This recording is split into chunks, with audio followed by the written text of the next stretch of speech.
일이 너무 하기 싫을 때 딱 두 가지가 있어요.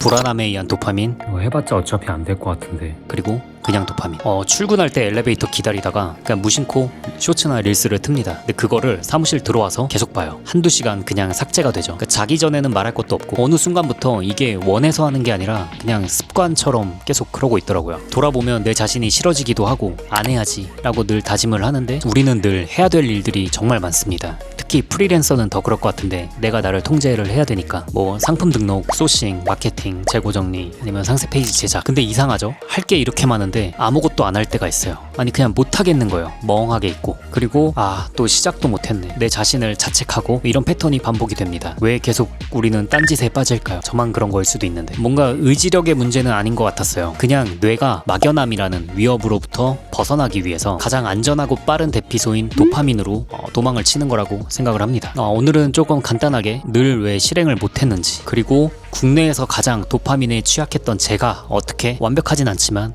극복을 하고 일을 하고 있는지, 이 도망치는 뇌를 역이용해서 어떻게 아직까지 프리랜서를 하고 있는지 말씀드릴게요. 아마 제가 할 정도면 누구나 할 수 있다고 생각을 합니다. 그럼 시작할게요. 우리 뇌의 편도체는 불확실한 일을 무서워합니다. 예를 들어 소싱이나 신상품 상세 페이지 제작 처음 시작할 때 뭔가 막연한 업무들 있죠. 그게 아무리 중요한 일이라고 해도 이게 언제 끝날지 모르면 뇌는 무서워하는 것 같아요. 뇌는 바로 이렇게 판단을 합니다. 와, 이거는 엄청 큰 스트레스다. 도망치자. 그래서 우리는 자꾸 도파민으로 쉬운 곳으로 도망치게 돼요. 쇼츠, 인스타, 릴스, 그냥 하고 있는 느낌만 드는 일에 집중하게 됩니다. 그리고 이게 점점 더 심해지고 깊어지면 이런 의심이 들어요. 내가 지금 이러고 있는 게 맞나? 이거 돈 버는 거 맞아? 다른 일 해야 되는 거 아니야? 근데 생각을 해보면 제대로 몇 개 해보지도 않았고 반대로 그 시간에 딱히 다른 걸 하지도 않습니다. 그걸 안 하더라도. 그러니까 더 괴로운 거예요. 계속 연쇄작용이 일어나는 건데 실행은 안 되고 자기 혐오만 계속 커지는 거죠. 이게 굉장히 악순환이라고 저는 생각을 했어요. 제가 그랬기 때문에 한 2달간 그랬는데 이 고리를 끊으려면 막연함에서 구체로 갈아타야 되는 것 같더라고요. 제 해결책은 간단했습니다. 일종의 선을 그어주는 건데요. 저는 하루를 시작할 때 마이크로 데드라인이라는 걸 설정을 합니다. 예를 들어 이것보다는 좀 이렇게, 그러니까 실행의 벽을 낮춰주는 거죠. 시간을 짧게 자르는 건데 될 수 있으면 1시간짜리 미션 단위로 쪼개야 뇌가 이렇게 판단을 합니다. 이거는 할만하다. 그리고 집중이나 몰입이 시작이 돼요. GPT 같은 도구를 활용하면 훨씬 더 쉬워지죠. 저는 실제로 도움을 많이 받고 있는데 중요한 결과는 결국엔 내가 해야 되는 거고, 예를 들어 상세 페이지 문구라고 해볼게요. 이거 백지에서 처음 시작하는 거 너무 어려워요. 그러니까 여기서 1단계 넘어가는 게 진짜 힘든 일인데 GPT한테 이런 제품이 있는데 타겟은 누구다, 이거를 고려해서 첫 문단에 이런 느낌 문제제시 파트 너라면 어떻게 할지 예시를 몇 개만 보여줘. 일단 뼈대는 바로 나오니까 그걸 보는 순간 뇌는 이렇게 느끼는 거예요. 이거는 수정만 하면 되겠네. 백지에서 시작하는 공포보다 이미 어느 정도 완성된 것 같은 느낌이 드는 상태에서 다듬는 작업이 훨씬 더 집중이 잘 됩니다. 몰입도 잘 되고요. 즉 시작의 부담을 이런 도구로 좀 줄여주면 뇌는 더 쉽게 실행을 하는 것 같아요. 그런 의미에서 요즘엔 도구 쓰는 게 중요한 것 같습니다. 제가 자주 쓰는 AI 프로그램 같은 거는 따로 정리해서 일머니 카페에 올려둘게요. 타이머 쓰는 버릇을 드리는 건데요. 저는 이 구글 타이머 라고 이렇게 아날로그틱한 이런 거를 씁니다. 자꾸 보상 신호를 주는 거예요. 1시간 집중했으면 20분 동안 쉬는 시간 하고 싶은 거 해라. 이게 반복이 되면 뇌가 어느 순간 훈련이 됩니다.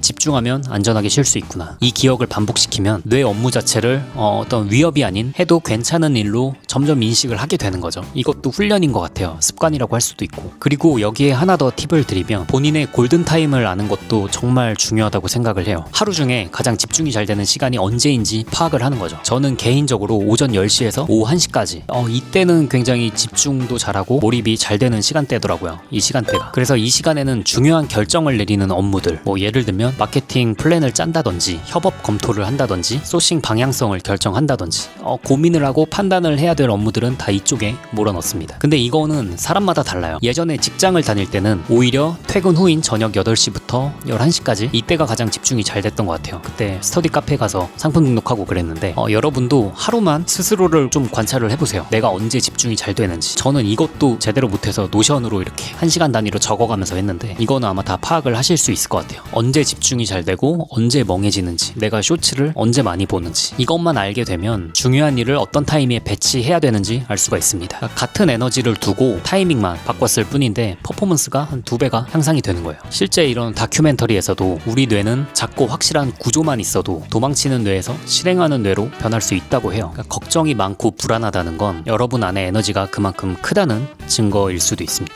그 에너지를 도파민에 쓰지 말고 마이크로 데드라인, 골든타임에 한번 사용해보는 건 어떨까 해요. 저 같은 경우 한 3주 정도 이 약 물고 하니까 조금 많이 바뀌더라고요. 확실히 달라지긴 했습니다. 지금 해야 되는 일 중에 가장 먼저 떠오르는 업무, 그리고 제일 피하고 싶은 업무, 그걸 딱 1시간짜리 미션으로 한번 쪼개보세요. 일을 줄이거나 해서라도 한번 쪼개보시면 이것만 돼도 뭔가 일이 진행되는 속도가 달라지는 걸 느끼실 수 있을 것 같아요. 지금 트레이닝 시즌2 1기를 모집하고 있습니다. 제 트레이닝은 뭘 해야 될지 모를 때 방향을 잡고 스스로 선택할 수 있게끔 도와주는 과정이에요. 그래서 쉽지 않습니다. 해야 될 게 굉장히 많아지고 바빠지고 정신없지만 대신에 자립할 수 있는 힘이 생긴다고 저는 믿고 있어요. 이번에 진짜 제대로 몰입해서 해보고 싶으신 분들은 아래 고정 댓글 확인해 주시고요. 오늘도 시청해 주셔서 감사합니다. 기분이야 그래도 지금 이 자리